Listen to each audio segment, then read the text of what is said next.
And now, a stream of conscience commentary with Kate Tepper. Just over 160 years ago, a small group of women sat down to afternoon tea in Seneca Falls, New York. It was a tea party that changed history by taking the first steps in the long struggle for women's suffrage and equality in the United States. It was a tea party that would put the anti-social agenda of the current Tea Party insurgency to shame.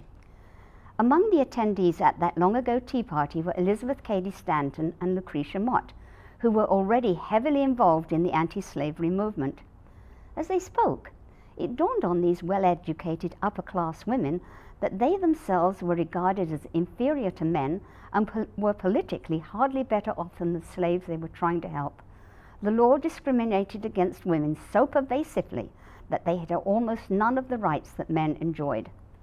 Incensed at this injustice, the women hastily organized what they termed a women's convention. Despite the short notice and lack of modern communication, hundreds of women and several men attended the convention a few days later. Cady Stanton, who had insisted that the words "to obey" be removed from her wedding vows, wrote a document based on the Declaration of Independence, which she termed a Declaration of Sentiments. The document declared that men and women are created equal and deserved equal rights, including the right to vote, a radical idea back then. Those early proponents of votes for women were called the Shrieking Sisterhood and accused of everything, from immorality and drunkenness to prostitution.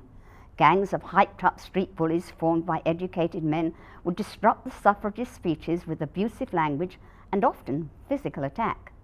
Right here in Norwalk, we had our own suffragist heroine. Her name was Helena Hill Weed, and because of her and thousands of courageous women like her, women not only have the right to vote, they have the right to represent both women and men in our governments. In 1917, hundreds of women stood outside the Woodrow Wilson White House 24 hours a day for months on end, demanding votes for women, and because they campaigned fearlessly against this great injustice, they were thrown in prison, brutally beaten, put in stress positions, and force-fed. Helena was one of the women jailed and beaten up in Washington, D.C. simply for demanding an equal right to participate fully in the political life of her country. It took the dedication and courage of women like Helena Weed nearly 75 years to gain voting rights.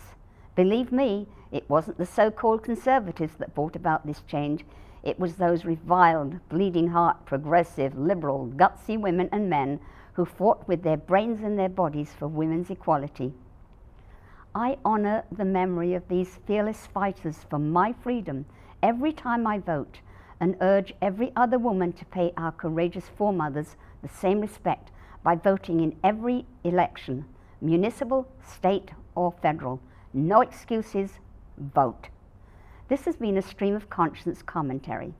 I'm Kate Tepper. Thanks for watching.